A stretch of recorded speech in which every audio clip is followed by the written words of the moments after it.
क्या कोई ध्वनि दिमाग की शक्ति को बढ़ा सकता है? क्या कोई ध्वनि माइंड पावर को इंक्रीज कर सकता है?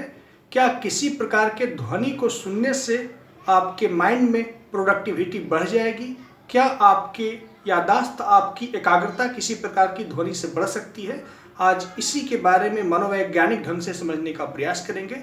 आपने सुना होगा बाइन्यूरल बीट्स या माइंड पावर म्यूजिक, जिसमें ये कहा जाता है कि विभिन्न प्रकार के फ्रीक्वेंसी के साउंड आपके दोनों कानों द्वारा एक निश्चित समय अंतराल में आपको दिया जाता है, जिससे आपके मस्तिष्क में विभिन्न प्रकार के तरंगों को वो ध्वनि संपोषण करती है, वृद्धि करती है, जिससे आप एक निश्चित स्टेट ऑफ माइंड में चले जाते हैं और वो म्यूजिक विभिन्न प्रकार की होती है और आपके मस्तिष्क के विभिन्न प्रकार के तरंगों को सक्रिय करती है, संवर्धन करती है, पोषण करती है और उन तरंगों को पोषण होने से उस तरंगों से संबंधित आपके मस्तिष्क की कार्य व्यवहार एवं क्षमता में वृद्धि होती है। तो क्या यह संभव है मनोवैज्ञानिक रूप से?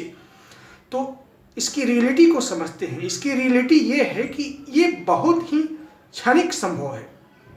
ये कोई अस्थाई सॉल्यूशन नहीं है दिमाग की क्षमता को बढ़ाने के लिए। यह कोई फिक्स या कोई पूर्व निर्धारित कोई विधि नहीं है कि आपकी दिमाग की शक्ति बाइन्यूरल बीट्स एवं माइंड पावर म्यूजिक को सुनने से बढ़ जाएगा। कुछ क्षण के लिए आपको ऐसा एहसास होगा, कुछ क्षण के लिए एहसास होगा, लेकिन आपके मस्तिष्क की क्षमता को वृद्धि करने में यह बिल्कुल भी संभव नहीं है। आप प्रारंभिक अवस्था में बाइन्यूरल बीट्स सुनेंगे या माइंड पावर म्यूजिक सुनेंगे तो आपके प्रारंभ के कुछ दिनों में आपको लगेगा कि ऐसा हो रहा है, और ये लगने के पीछे साइकोलॉजिकल रीजन है कि आपको ये कह के दिया गया है, प्लेसिबो इफेक्ट जिसको कहा जाता है साइकोलॉजी में, कि जब आप ये म्यूजिक सुनेंगे और वो म्यूजिक सामान्य म्यूजिक से बिल्कुल भिन्न होता है, उसकी आवृत्ति, उसकी अंतराल, उसकी प्रतिध्वनि, उसकी सारा जो तंत्र होता है, उस सारा ध्वनि का जो तंत्र होता है वो भिन्न होता है, तो आपके अंदर प्लेसिबो इफेक्ट काम करता है। लेकिन वास्तविकता में आप कुछ ही दिन तक उस बाइन्यूरल म्यूजिक से अपने आप को थोड़ा बहुत लाभ ले पाते हैं, लेकिन कुछ दिन बाद आप उस म्यूजिक के प्रति जड़ हो जाते हैं। आपके अंदर सेंसेशन कम जाता है उस म्यूजिक के प्रति, और वो म्यूजिक एक शोरगुल बन के रह जाता है आपके लिए, और आपके लिए जो लक्ष्य के लिए उस म्यूजिक को आप सुनते हैं वो लक्ष्य पूरा नहीं कर पाता है। अब सवाल उठता है कि ये चीज़ें आखिर काम नहीं करता तो आखिर इतना हो हल्ला क्यों है? तो समझिए, न्यूरोसाइकोलॉजिस्ट ने काफ़ी डीप स्टडी के बाद, ह्यूमन माइंड के डीप स्टडी के बाद देखा, उन्होंने 4 प्रकार के तरंगों का खोज किया, अल्फा, बीटा, थीटा और डेल्टा। कुछ इसी तरह से 4 तरंगे हैं, और उन 4 तरंगों के खोज के आधार पर उन्होंने देखा कि हर तरंगों की एक अलग अलग आवृत्ति होती है, एक अलग अलग आयाम होता है, और चारों तरंगों में अपनी अपनी विशेषता है, और व्यक्ति के मस्तिष्क में जिस प्रकार की तरंगों की बहुलता होती है, जिस प्रकार की तरंगें ज़्यादा सक्रिय होती है, व्यक्ति का व्यक्तित्व, व्यक्ति का बिहेवियर, व्यक्ति का इमोशन, व्यक्ति का state of mind different type का होता है। तो न्यूरोलॉजिस्टों ने ये रिसर्च करके पाया कि मस्तिष्क में विभिन्न प्रकार के ब्रेन वेव हैं। हालांकि उन्होंने 4 ही वेव ढूंढा है अब तक के, लेकिन मस्तिष्क में काफ़ी प्रकार के वेव की संभावना है और होंगी, क्योंकि ह्यूमन इमोशंस इतना रैंडम चीज़ है और इतना भिन्न चीज़ है, इतनी विविधता अपने आप में लिए है कि 4 वेव तो हमारी वर्तमान खोज बतलाती है, लेकिन आने वाले फ्यूचर में काफ़ी सारे आप पाएंगे कि मस्तिष्क में तरंग है, लेकिन साइंटिफिक ढंग से ये पाया गया कि 4 ही तरंग है। तो न्यूरोलॉजिस्टों ने देखा, न्यूरो मनोवैज्ञानिकों ने देखा कि इस प्रकार की तरंग क्या कोई बाहरी ढंग से पैदा किया जा सकता है। तो उन्होंने कुछ एक्सपेरिमेंट किए, तो उन्होंने कुछ एक्सपेरिमेंट ध्वनि के साथ किया, तो पाया कि कुछ ऐसे विशेष प्रकार की ध्वनि आवृत्तियां हैं, कुछ विशेष प्रकार के ऐसे अनुनाद हैं जो कुछ खास प्रकार के मस्तिष्कीय तरंगों को संपोषण करती है, सक्रिय करती है, संवर्धन करती है। और जब आपके मस्तिष्क में खास प्रकार की तरंगें जब उत्पन्न होती है तो आपके इमोशंस, आपका स्टेट ऑफ माइंड कुछ खास तरह का होता है। तो ये वो एक्सपेरिमेंट के लिए किया था, इसका कोई व्यावसायिक उपयोग के लिए नहीं किया गया था, लेकिन वहीं से चीज़ें उठाया गया है म्यूजिक।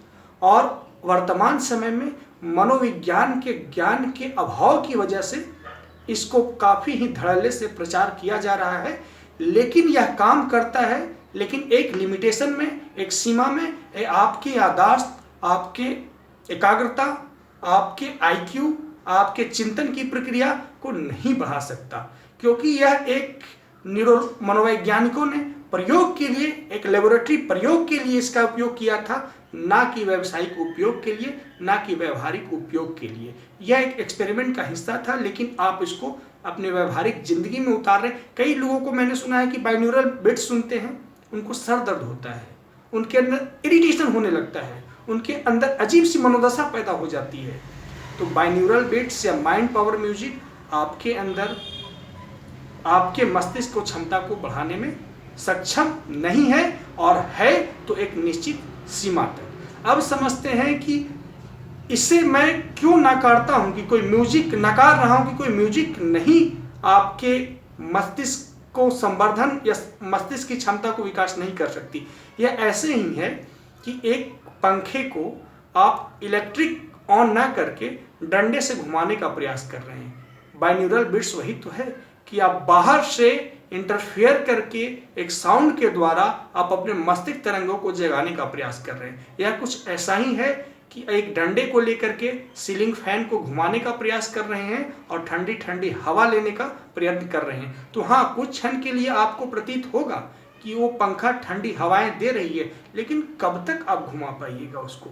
यह सही तरीका नहीं है पंखे से हवा प्राप्त करने का, और यह भी सही तरीका नहीं है कि बाहरी ध्वनि आवृत्तियों द्वारा, बाहरी ध्वनि अनुनाद द्वारा आप अपने मस्तिष्क के तरंगों में परिवर्तन ला सकें। अगर आप अपने मस्तिष्क की तरंगों में परिवर्तन लाना चाहते हैं, आप चाहते हैं कि आपका अल्फा और बीटा मस्तिष्क की तरंग, हालांकि मैंने बताया काफी सारे मस्तिष्कीय तरंग हैं, लेकिन हम मुख्य रूप से अभी 4 वर्गों में क्लासिफाइड कर पाए हैं, लेकिन आगे जैसे जैसे खोज होगी और मस्तिष्क तरंग बनेंगे और आवृत्ति पाएंगे, जितने सूक्ष्म लेवल पे खोज होगी। अभी ह्यूमन माइंड पे खोज होना बहुत कुछ बाकी है, अभी कुछ भी खोज नहीं हुआ है जितना हम लोग कर पाए हैं। तो आप बाहरी रूप से म्यूजिक दे करके नहीं अपने मस्तिष्क की तरंगों को बदल सकते। प्रयास कर रहे हैं तो उदाहरण मैंने बताया, डंडे से पंखे को घुमा करके हवा प्राप्त करने का प्रयास कर रहे हैं। तो मस्तिष्क तरंगों को कैसे पैदा किया जाए ताकि आप पॉजिटिव स्टेट ऑफ माइंड में रह सके, तो मैं आपको थोड़ी सी बातें आज समझाता हूं। बाकी नेक्स्ट वीडियो में मैं व्यवहारिक प्रैक्टिकली बताऊंगा, मेथड्स बताऊंगा, साइकोलॉजिकल मेथड बताऊंगा कि कैसे आप अपने अंदर मस्तिष्कीय तरंगों को, वैसे मस्तिष्क के तरंगों को सक्रिय या संवर्धन कर सकते हैं जो आपके दिमाग की क्षमता, आपकी एकाग्रता, आपकी याददाश्त, आपका फोकस ऑफ अटेंशन बढ़ाने में सक्षम है। तो अगर आप अपने मस्तिष्क को तरंग को बढ़ाना चाहते हैं तो सभी प्रकार के जो स्टिमुलेशन है, सभी प्रकार की जो उत्तेजना है, जो आपके सेंस ऑर्गन से होते हुए, सेंस ऑर्गन का मतलब आपके नेत्रों से, आपके कानों से, आपके समस्त ज्ञान इंद्रियों से होते हुए आपके मस्तिष्क तक जाता है, उन सभी सेंसेशन को काट देना, उन सभी सेंसेशन को हटा देना, उन सभी संवेदनाओं को हटा देना और अपने आप को, स्वयं के शरीर और माइंड को, शरीर और मन को ऐसी अवस्था में रखना जहां पे न्यूनतम सेंसेशन हो या जीरो सेंसेशन हो। हालांकि जीरो सेंसेशन एक सामान्य व्यक्ति के लिए आसान नहीं है, लेकिन न्यूनतम सेंसेशन हो। जब आप न्यूनतम सेंसेशन में लाते हैं तो आपका दिमागी तरंगे जो होता है ना, नैसर्गिक रूप से काम करने लगता है, प्राकृतिक रूप से काम करने लगता है, और व्यर्थ की चीज़ों पे सेंसेशन के माध्यम से जो आपका ब्रेन वेव स्टिमुलेट हो रहा था, उत्तेजित हो रहा था, आपने किसी तरह का रंग देखा, आपका ब्रेन वेव स्टिमुलेट हुआ, किसी तरह का इमोशनल चीज़ें देखा, आपका ब्रेन वेव स्टिमुलेट हुआ, और आपका शरीर कुछ खास गेस्चर और पोस्चर में आया तो आपका ब्रेन वेव उससे भी, ब्रेन वेव को स्टिमुलेट करने में उस शरीर का गेस्चर एवं पोस्चर भी मदद किया।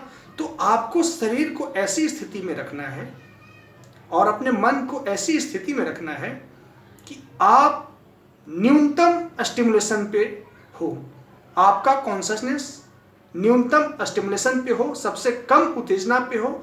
और जब कम उत्तेजना पे आपका माइंड आएगा तो आपका ब्रेन वेव अपने आप पॉजिटिव ढंग से काम करेगा, यानी अल्फा तरंगे बढ़ेगी और अल्फा तरंगे के साथ साथ जो भी पॉजिटिव वेव्स हैं वो बढ़ेगी और वो आपके माइंड की क्षमता को बढ़ाएगी, उसको पोषण देगी, संवर्धन देगी, जिससे आपकी दिमागी क्षमता कुछ दिनों के प्रयास से बढ़ना प्रारंभ हो जाएगा। आप एक दो प्रयास नहीं देखेंगे कि आपके मस्तिष्क में वैसी क्षमताएं आने लगी, आपकी एकाग्रता बढ़ रही है, आप उस वक्त जो याद कर रहे हैं वो चीज़ें याद हो रही है। तो आगे आने वाले वीडियो में प्रैक्टिकल बताऊंगा कि अपने ब्रेन वेव को कैसे बढ़ाएं, अपने दिमागी क्षमता को बढ़ाने के लिए किस प्रकार के ब्रेन वेव को कैसे सक्रिय करें। हालांकि एक पहले मैं वीडियो डाल चुका हूं, उसे आप देख सकते हैं।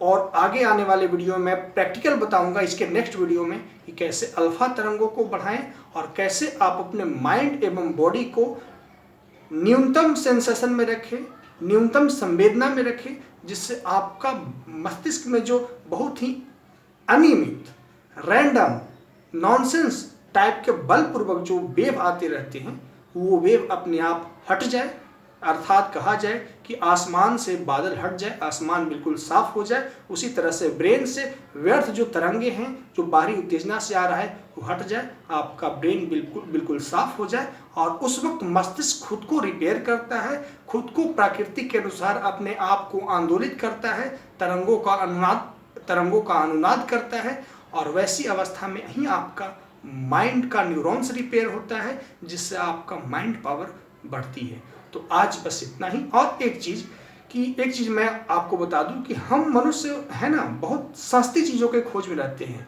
हम किसी प्रकार का प्रयत्न नहीं कर पाते हैं, हम प्रयत्न से बचते हैं।